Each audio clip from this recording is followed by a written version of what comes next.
Academy live 7 chemistry second chapter solution के part 3 में आज हम डिस्कस करेंगे प्लाज्मोलिसिस। इसके पिछले पार्ट में हमने एक्सोऑस्मोसिस तक डिस्कस किया था। उसी बेस पर प्लाज्मोलिसिस क्या है। प्लाज्मोलिसिस में हमने एक पेट्री डिश लिया, वॉश ग्लास लिया, इसमें कंसंट्रेट NaCl सॉल्यूशन रखा। अब इसमें एक सेल नॉर्मल पोजीशन का रख दिया। एक्सोऑस्मोसिस के कारण इस सेल से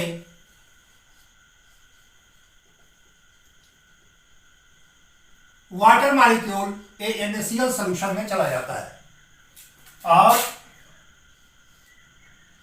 इसका साइटोप्लाज्म सिकुड़कर केंद्र में आ जाता है, सेंटर में आ जाता है। दिस प्रोसेस और this event is known as plasmolysis. Now endosmosis. Endosmosis में पेट्री डिश में मैंने एक सूखा किशमिश लिया। कुछ समय के लिए वाटर मॉलिक्यूल में जो सूखा किशमिश डाला गया है ये फूल जाता है।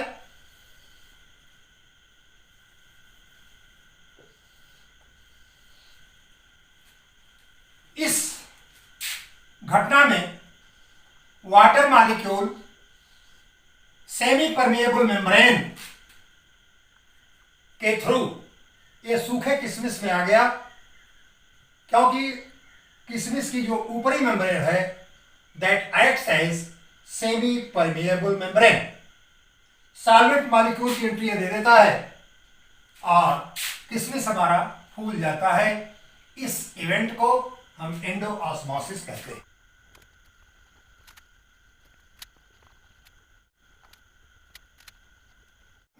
Reverse osmosis. नॉर्मल ऑस्मोसिस तो होती है जिसमें सॉल्वेंट मॉलिक्यूल का फ्लो ग्रेटर कंसंट्रेशन सॉल्यूशन में होता है, that is normal osmosis. But in case of reverse osmosis, when external pressure is greater than osmotic pressure, the water molecule from solution moves towards solvent. This process is known as reverse osmosis. अब ये देखिए, इस apparatus में मैंने इस side में solution of higher concentration रखा, यहां पर lower concentration अर्थात सॉल्वेंट मॉलिक्यूल यहां ज्यादा है। जब हमारा एक्सटर्नल प्रेशर अप्लाई होता है तो वाटर मॉलिक्यूल और solvent molecule moves towards from this direction and this event is called reverse osmosis. ये अप्लाई होता है डिसैलिनेशन ऑफ सी वाटर में। समुद्री जल में NaCl ज्यादा है, इससे हमको शुद्ध वाटर प्राप्त करना है, तो यह क्रिया हम अप्लाई करते हैं। That event is known as reverse osmosis.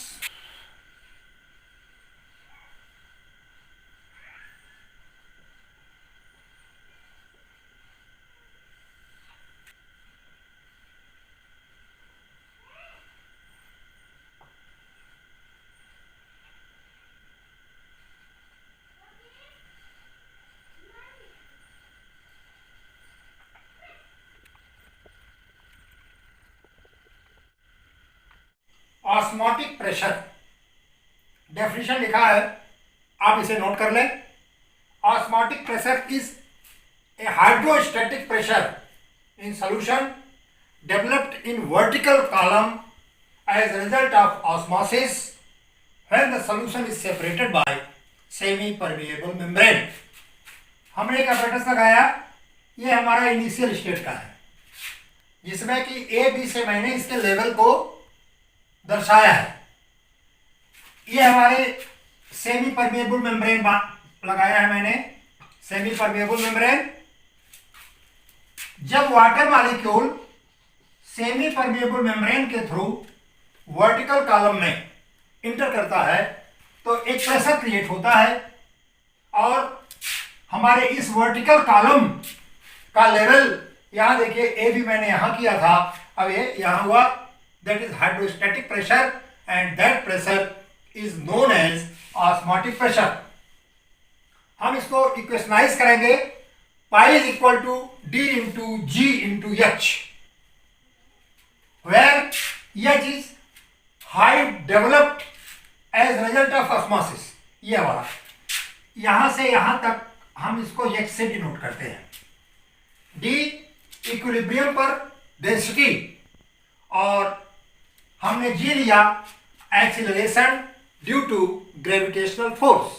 इस प्रकार से जब वाटर मॉलिक्यूल इंटर करता है तो एक हाइड्रोस्टैटिक प्रेशर क्रिएट होता है, और यह हाइड्रोस्टैटिक प्रेशर इस कॉलम को, सॉल्यूशन के कॉलम को ऊपर उठा देता है, that is due to osmotic pressure. ये हमारी ऑस्मोटिक प्रेशर की दूसरी डेफिनेशन है। Note down this definition, the minimum external pressure which must be applied on solution side in order to increase the vapor pressure equal to that of solvent if solution is separated by its solvent through semi permeable membrane।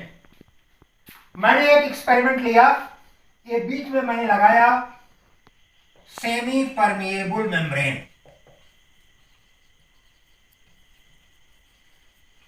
लिया,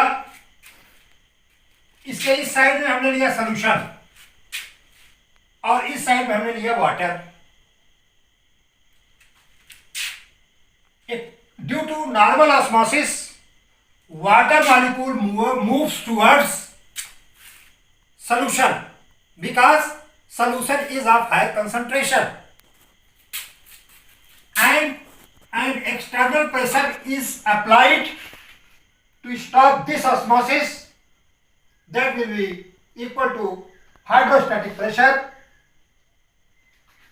This pressure is known as osmotic pressure।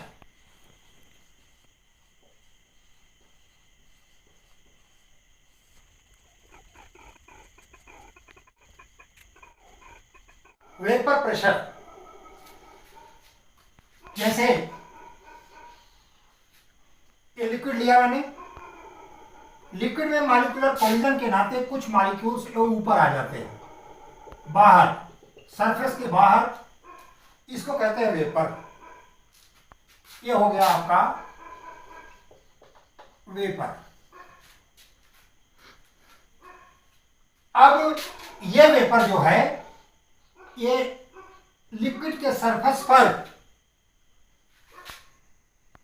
Pressure create करता है और यह pressure vapour pressure कहलाता है। तो you can define vapour pressure like this, the vapour pressure of a solvent is defined as the pressure exerted by vapour of solvent when they are in dynamic equilibrium. अब बात आती है dynamic equilibrium क्या है। दो बातें होती है, एक वेपराइजेशन होता है या इवेपोरेशन होता है और दूसरा होता है कंडेंसेशन। तो first evaporation, evaporation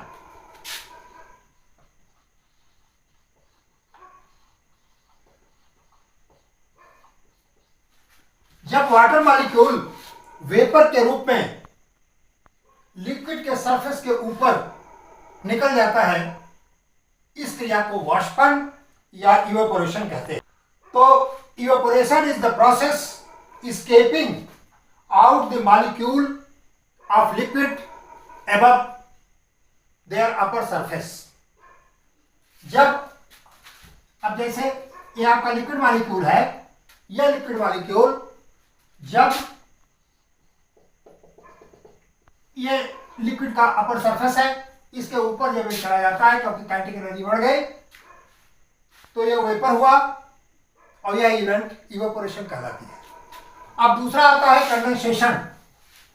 due to collision of vapour molecule and normal liquid surface, the vapor get condensed or get converted again into liquid. This process is known as condensation. Condensation. जैसे ये vapour molecule है, यह vapour molecule अब ये तो gaseous state में है, अब ये पुनः लिक्विड के रूप में कन्वर्ट हो जाए, इस क्रिया को कहते हैं कंडेंसेशन। डिस्टिलेशन आपने देखा होगा, डिस्टिलेशन में दो प्रोसेस होते हैं। एक प्रोसेस होता है evaporation, evaporation plus condensation,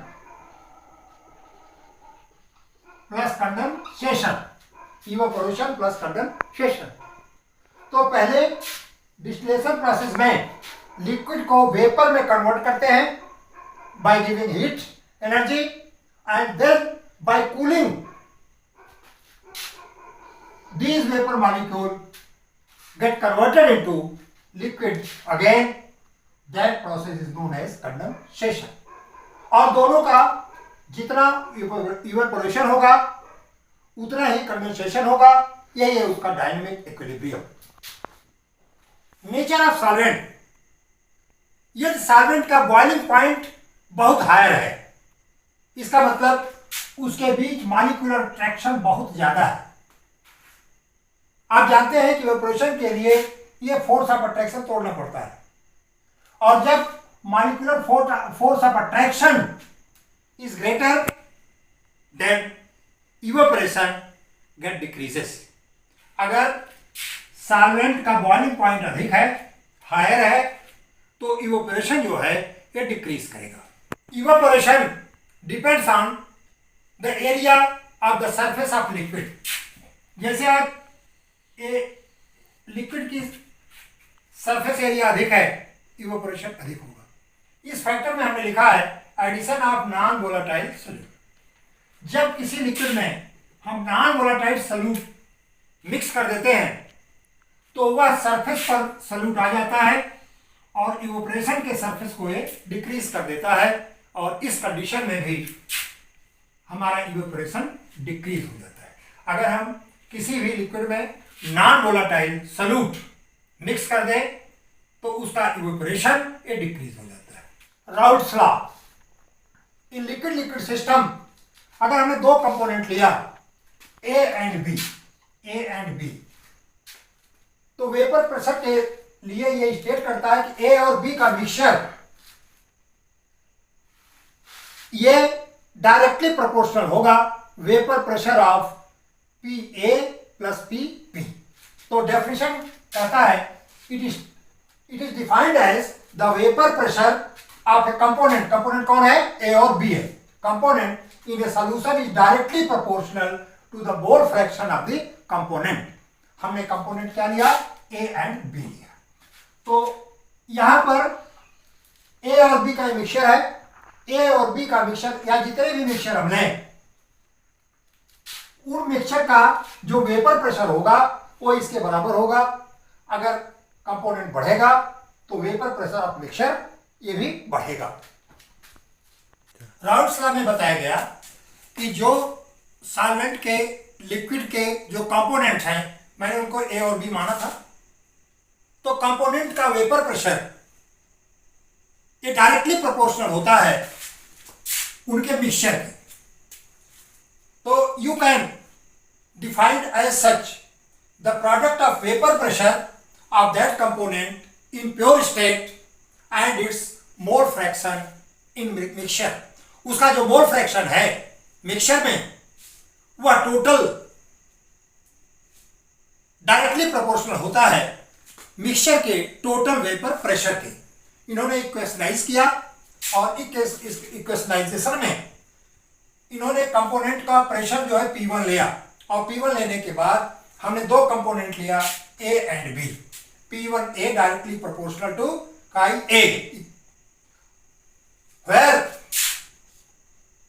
this denotes the mole fraction of A and B. Then you can say vapour pressure of mixture, जिसको हमने डिनोट किया है PM से, मिक्सचर को, और ये होता है मोल फ्रैक्शन A और B के योग के, A और B के योग के। तो इनका ये कहना है कि जब हम किसी लिक्विड को लेते हैं तो लिक्विड का जो कंपोनेंट है उस कंपोनेंट का टोटल वेपर प्रेशर ये बराबर होगा मिक्सचर के वेपर प्रेशर के। That's all about Raoult's law in liquid liquid system. Now we take in solid system. Now we will discuss about vapour pressure of solution of solid and liquid.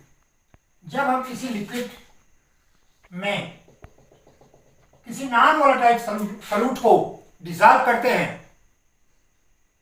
तो Raoult states that solution of partial vapor pressure of each volatile component is directly proportional to its mole fraction। क्योंकि solute तो vaporise होगा नहीं, तो जो हमारा solvent है, volatile component है, ये वोलाटाइल कंपोनेंट, इसका इवेपोरेशन, इसका वेपर प्रेशर, ये उसके मोल फ्रैक्शन के समानुपाती होता है। जब हम कोई बाइनरी सॉल्यूशन लेते हैं तो बाइनरी सॉल्यूशन में एक कंपोनेंट सॉल्वेंट का होता है और दूसरा कंपोनेंट सॉल्यूट का होता है।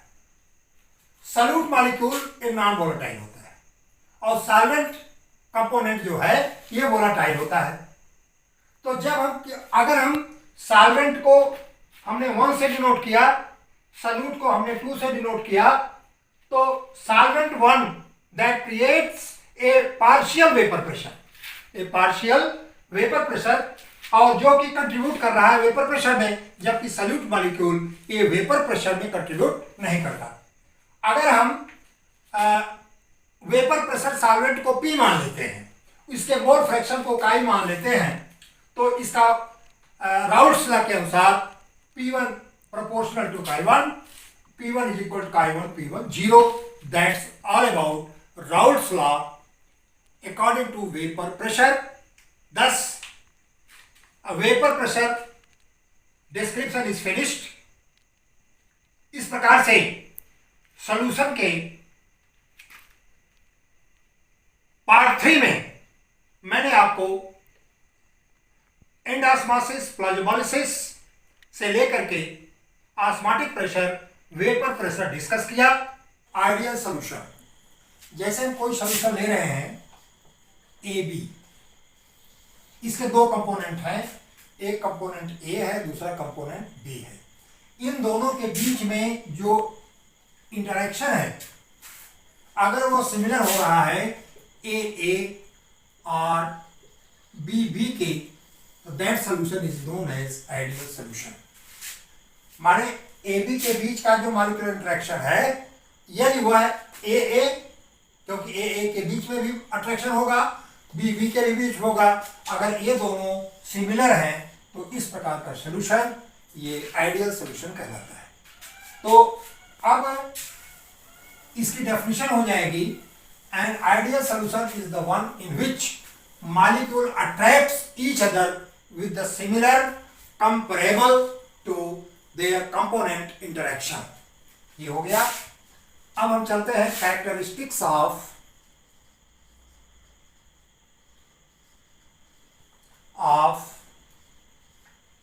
Ideal solution.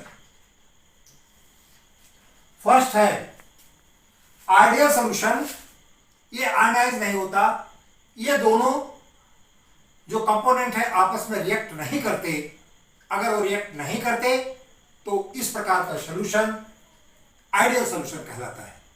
जैसे हम अगर लें H2O + CO2, ये बना देगा रिएक्ट करके H2CO3 कार्बोनिक एसिड, तो that solution is not ideal solution. ये आइडियल सॉल्यूशन नहीं है, क्योंकि ये रिएक्ट कर रहा है। उसी तरह से अगर हम NaCl को ले लें तो ये NaCl Na+ + Cl माइनस, ये भी आइडियल सोल्यूशन नहीं है, ये भी आइडियल सोल्यूशन नहीं है। अगर हम H2SO4 को ले लें तो ये H2SO4 2H+ + SO4 minus minus, that solution is not ideal solution. लेकिन यदि हम बेंजीन और टॉल्यूइन को लेते हैं तो बेंजीन और टॉल्यूइन ये आपस में रिएक्ट नहीं करते, इसलिए बेंजीन और टॉल्यूइन का सॉल्यूशन ये आइडियल सॉल्यूशन होगा। अब हम कैरेक्टरिस्टिक्स लिख देते हैं, उसको आप नोट कर लीजिए। आइडियल सॉल्यूशन के कैरेक्टरिस्टिक्स में जब सॉल्वेंट को सॉल्यूट के साथ मिलाते हैं, अर्थात सॉल्यूट जो है सॉल्वेंट में डिसॉल्व करते हैं, तो वॉल्यूम का इंक्रीजमेंट नहीं होगा। तो जब दोनों को मिक्स करते हैं तो मिक्सिंग के बाद वॉल्यूम जो है उसमें किसी भी का परिवर्तन ये होगा 0। तो delta volume after mixing that will B 0। Second, heat change that will B 0। जब सॉल्यूट को सॉल्वेंट में मिलाते हैं तो जो ऊष्मा का परिवर्तन होगा वो 0 होगा, ना तो हीट एब्जॉर्ब होगी और ना ही हीट इवॉल्व होगी। नेक्स्ट, मॉलिक्यूल एसोसिएट नहीं होगा। सॉल्यूट मॉलिक्यूल जो है ये सॉल्वेंट मॉलिक्यूल से एसोसिएट नहीं होगा। और लास्ट है कि ideal solution that always obeys Raoult's law. हम एग्जांपल लेते हैं, जैसे benzene in toluene, normal hexane in normal heptane, carbon tetrachloride in SiCl4. That is the example of ideal solution. Now we take non-ideal solution.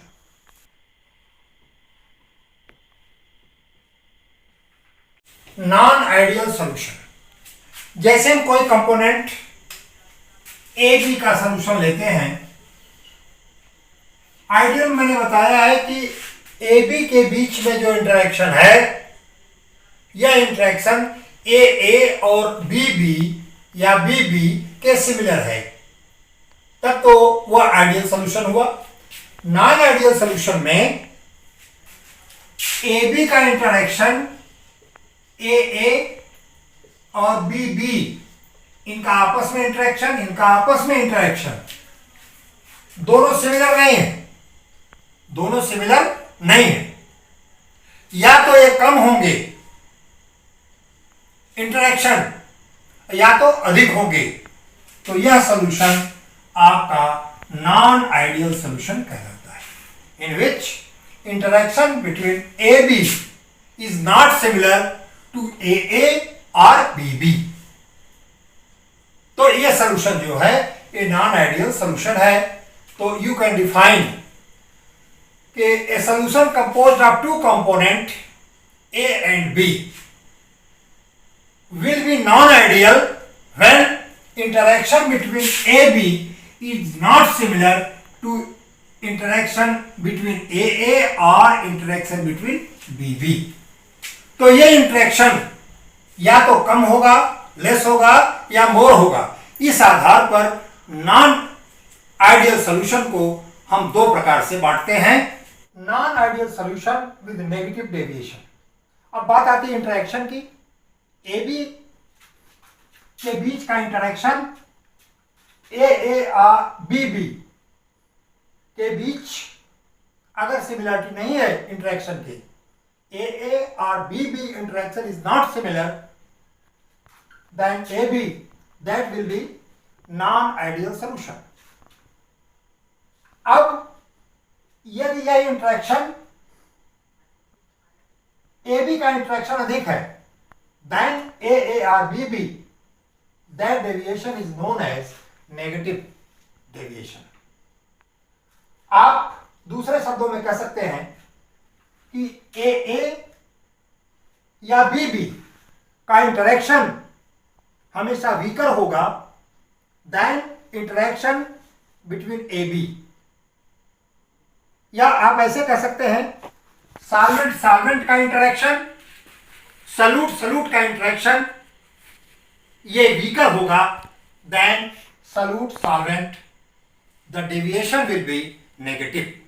Solution with positive deviation, हमने component लिया A B जिससे कि solute और solvent A B हुआ। पिछले में हमने देखा था कि ए और बी अलग अलग, ए और बी का इंटरेक्शन ए बी से ये वीकर था, तो वो नेगेटिव डेविएशन शो कर रहा था। लेकिन जब किसी भी बाइनरी लिक्विड में जिसमें दो कंपोनेंट है, एक सॉल्यूट है दूसरा सॉल्वेंट है, जब उनके कंपोनेंट का इंटरेक्शन ये सॉल्यूशन के इंटरेक्शन से ग्रेटर होगा तो इस प्रकार का सॉल्यूशन एक पॉजिटिव डेविएशन शो करता है। जैसे एक मिक्सचर है एजियोट्रॉपिक मिक्सचर। एजियोट्रॉपिक मिक्सचर में जब दो सॉल्यूशन हम दो लिक्विड ले लेते हैं और दोनों में हाइड्रोजन बॉन्डिंग है, जैसे एथेनॉल और नॉर्मल हेक्सेन,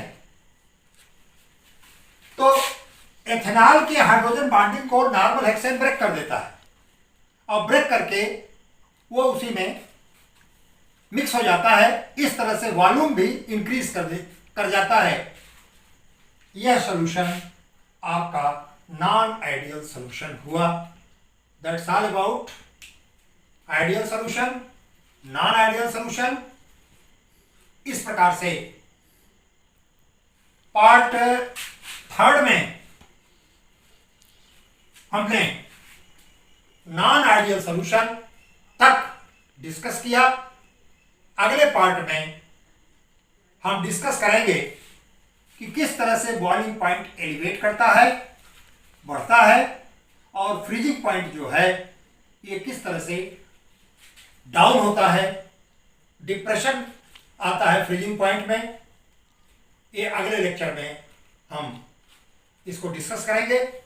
इस लेक्चर तक आपके कमेंट्स आने चाहिए, और वह कमेंट इसलिए नहीं, वो कमेंट इसलिए आना चाहिए कि कौन सा पॉइंट आपकी समझ में आ रहा है और कौन सा पॉइंट आपकी समझ में नहीं आ रहा है।